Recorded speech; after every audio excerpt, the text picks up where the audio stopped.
female characters and kind of showing every type of strong that these female characters can be. I was just talking with Maya too about like how important your character was, and just having like a really funny female character on the show. So you really, you guys have done an amazing job of like just showing every type of woman, and then also in a light where they are so fierce and independent. So season 4 is definitely a lot more of that. Yeah, each season we kind of just get more and more of it. I think that the brothers' special skill when it comes to being a director, they have many, is paying attention. They pay very close attention to the story, to the world, to the mythology, to their actors. They're deeply empathetic. That might be why they don't love doing these things, because it's like so many emotions and people in the room to pay attention to. And I think that everyone on this stage, male and female, they look at and they think about what would make them the strongest, expose their talent in the biggest way, and move the story along the most. And whatever anyone's gender is, they look at that person and look to bring those qualities forward. Yeah, I mean, it's tough for Will. I mean, I think the brothers do an amazing job of kind of showing that, like, at a young age, it's that confusion and not really knowing yet, and there is no label yet for him because he is kind of still growing up and still finding himself, and he is in that teenage phase where he doesn't know like who he is yet, which they show really well. And Brett, so this season, the comedic duo happens to be, or seems to be, Murray and Joyce, you know, Wynona's character, and also there's some amazing martial arts moves. So, how much training did you have to do for the martial arts? I mean, I actually trained. No, I trained like 3 months. I trained like 2 months before we shut down due to the pandemic, and then a month. We got a video before, every time you learned a new move. Yeah, and I would be like, see guys, it's worth it. Yeah, and because, I mean, since he was a black belt, I wanted to, you know, represent that and play that. You beat Jeremiah that one time. What'd you say? You beat Jeremiah that one time. I beat Jeremiah that one time. You guys will get it if you haven't. How many people have binged it today? Okay, you're not real fans. Oh, you have lives? No, I did train. It was amazing to be, I mean, the way in which they wrote the storyline for Winona and I to play, it was really like a childhood dream come true. I mean, it was reflective of what I grew up watching. That was part of the fantasy of becoming an actor. And to do that with somebody who, even though we're close in age, I grew up watching, is just, and idolizing, it was just surreal in this really joyful way. And yeah, I mean, really getting to it's amazing because there's just like, they give me the opportunity to get really crafty when I work on this show, you know, with the karate, with Russian, with I mean, with the technique of comedy. Like, they really are like classic, they're dealing with like classic timing here, you know, in a very, and being influenced by everything that influenced me and then putting it out there in this new way. And so that's an amazing thing to get to play. And yeah, I think it's really interesting what Sadie said, that I do think that you guys have done such a good job of sort of finding the different strengths in females and highlighting that, but I also think that they're just really good at writing to everybody's strength, and I think that it's very clear even when we get the scripts that they love these characters and they really, you know, flesh them out for us to you know, work with, and it's a collaboration. And Erica's really coming into her own. Well, not that she wasn't before, but you know, this season in particular, you know, high school is a time like when a lot of girls feel like they're losing their power in a way, or like when they kind of pull back. She's still young, and she's just really pushing forward this season. So I don't know, is there something about, what is it like with her this season for you? I think it's great to see, you know, Erica come into her own. When she was first introduced, everyone kind of saw like little snippets of her personality. And I think her kind of coming to realization that she is a nerd is great, and also inspiring to a lot of the young girls watching that it's kind of like okay to be yourself.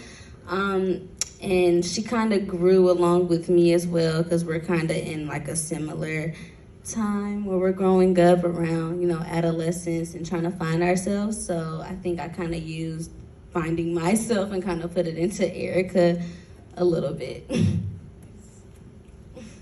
And so for Noah and Charlie, for the brother.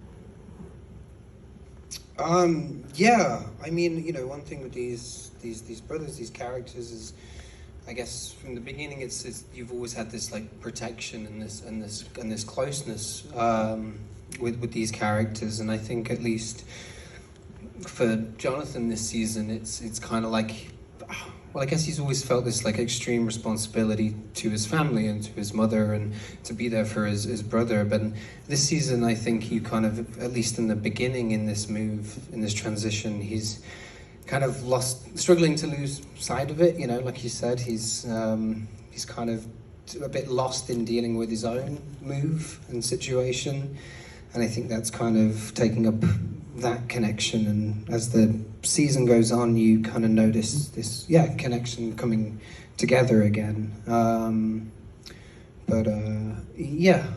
think so. Yeah, I would agree with that. I think their relationship is super important, and I know, like, I have a sister, and I kind of remember taking that into consideration when I was working with him, and then also working with Millie, kind of playing a brother-like role with her. So it was nice to kind of use that real-life family bond into the show. And there's something also this season with Will, 2 volumes, and the series, correct me if I'm wrong, but isn't it like 5 hours longer than previous series? Yeah, it's much longer. Okay, so it's incredibly ambitious, and you're moving around from different areas within. We're out of Hawkins. So can you talk about like broadening the story, but also it kind of dovetails with the idea of when you're getting older, your world gets bigger. So it's kind of great how you did that. I mean, we always wanted to expand the world. I mean, obviously we set it up at the end of season 3, but in terms of the length was not something that was originally planned. It's just as we were writing these, you know, just to make sure that, one, we gave all of these amazing actors their time, and then in their characters' time to arc properly. But at the same time, this was a season that we really wanted to start getting some of these big revelations. And so to do that and to tell that story properly, I mean, we realized partway through we needed this episode 7, which is what ends up breaking up volume 1. But we didn't know, we still even then didn't know, because we've added an episode in the past before, so we didn't really realize until we were in editorial just how long these episodes were turning out to be. And then on top of that, with COVID and the delay, and there was a sense of we should get it out there. And I think when you see the two volumes, you'll see that there's it wasn't intended as a split, but there's a very clear thing that happens at the end of volume 1 that really sort of, you know, gives it a clean break and really sets up what we call, you know, the third act. I mean, it's a very long third act, but the third act of our story this season. I mean, we do love that about streaming, about TV, that, you know, you're not, you know, because we had written on network TV before, where, you know, you got to hit, the script has to hit a certain length, you got to hit these ad breaks, and there's something so amazing about that. What is dictating the length is the story, and that's it. and that we just write, you know, the scripts and the episodes as long as it feels like, you know, the story requires. And we were a little bit surprised at the runtime, and our line producer told us this like 2.5 years ago, and we were like, no. Anyway, so it ended up being longer than we expected, but it is, you know, that's the beautiful thing of working at a place like that. And it's finding the moments, like we love. You know, it was something magical about making that first season where it did feel special, but you just don't know. You hear stories about people like, it was such a magical film set experience, and everyone hated it. Or it was a miserable experience and it's a phenomenon. So you just don't know. Just kind of going down memory lane a bit of the end of shooting season 1. And I do remember all of us like saying goodbye to each other at the end, like, oh, maybe never see you again, maybe never work with you again, but this was fun. But also very much like, I just remember thinking that, you know, you could tell we were all proud of what we did, and we all liked what we did and thought it was special from the get-go, but it's just, you never know how it's gonna land and what's gonna happen. I always thought what was amazing, you know, at the time you get sent all these scripts and it's like, okay, you have an idea of what something was going to be, but right from the beginning what was very clear was the brothers, the vision. You know, they sent out this like lookbook and this kind of sizzle reel, which is like a short 8-minute clip of like movies amalgamated together to kind of give it a feel. So for an actor, it was so like going into something where the vision seemed so clear. It was, I don't know, it was such a luxury, I think, to go into it like that. So, you know, even though it felt special, like to read that first script and to get those the first season, and even though, yeah, like you say, like you have no idea if anyone's going to watch it, and we were all like, okay, bye, you know, maybe see you again. You know, there is that little bit inside that's like, but it does feel like we're onto something a little bit special, and it came out that way. Is taking these risks, you know, taking so many risks, this being one of them, of just like, no, we're serving the material, you know, the Duffers are serving their material to make sure that it comes out in the way that they see that it has to. And that's really, and that attitude and that vision is always present. And so that inspires me, and I mean, I don't want to speak, but you know, it inspires us to really fulfill that, you know, and it's a great world to play in because you have a tremendous amount of trust for, you know, the tellers of the story, which is the two of them. So it's just, yeah, it's amazing, and I like have a great sense of pride of like, that, I mean, this is it. You know, I watched this as a fan, and you know, I wasn't in it until season 2, and so I watched the whole thing for real. I watched it in like pretty much the whole season in like a day because it is a movie. It is a movie. It's so, yeah. It's I love you guys. Thank you, Brad.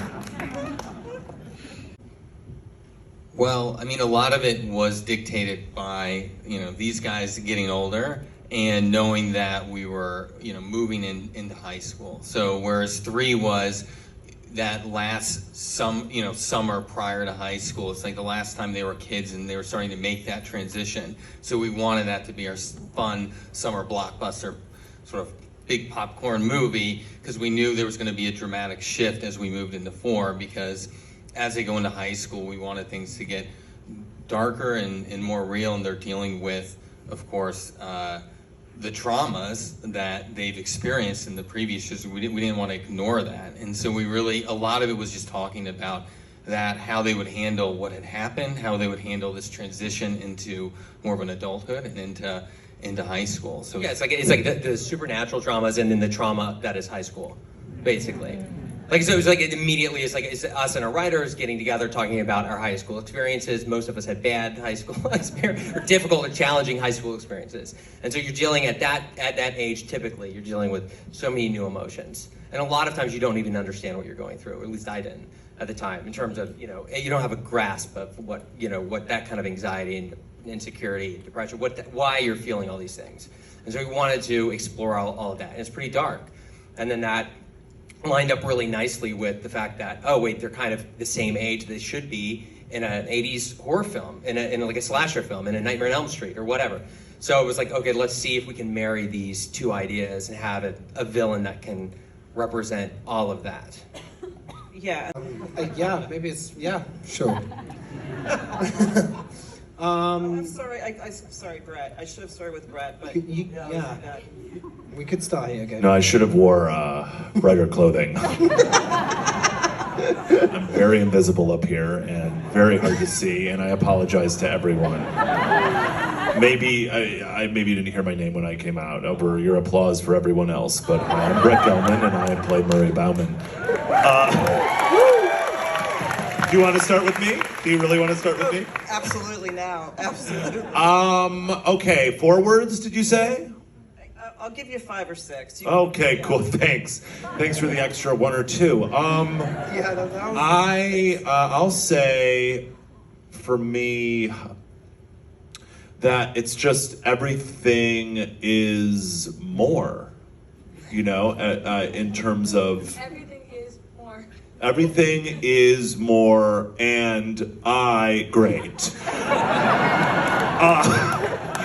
Follow that.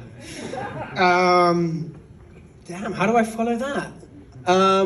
Yeah, I guess, I don't know. I mean, just it's more mature this year. I think it's natural that, like they were saying, that the cast has grown up, the audience has grown up, so the show's grown up. I'll go with the maturity angle. It just all feels more mature. It's a lot of words. It wasn't 6, was it? Yeah. I guess I'd say it's a lot more brutal and scary. Did I do it?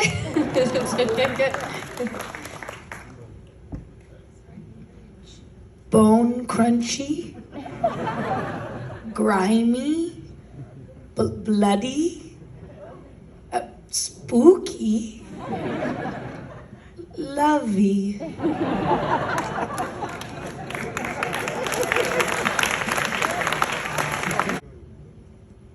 Gory, fun, and heart-wrenching. Amazing. I mean, I think we kind of heard every description and every word from everyone, and I think that's a perfect way to tell this season, is you get everything out of it. It's funnier too. Yeah, it inspires us to write for them. So, you know what I mean? It's like, and that's where, like, Max and Sadie's whole storyline this year, because we knew we could throw her a crazy curveball and she would hit a home run, and she did. You see episode just. The great thing about being an actor is you do get to take the costumes off. And so as much, and they also have these costume people who like love you and are amazing and talented and like give you clothes that fit and make you feel good. And if you say like, I hate this and it makes me like pinches my butt or is too tight or doesn't make me feel good, they'll give you something else. And so I think that there is like a tightness and a lines to these costumes and like an accuracy to the period. And I know there have been some perms, some unfortunate perms that had to occur. But generally, like, acting is playing pretend. And so I don't think we even could possibly understand committing fully to the 80s version. Because we've added an episode in the past before, so we didn't really realize until we were in editorial just how long these episodes were turning out to be.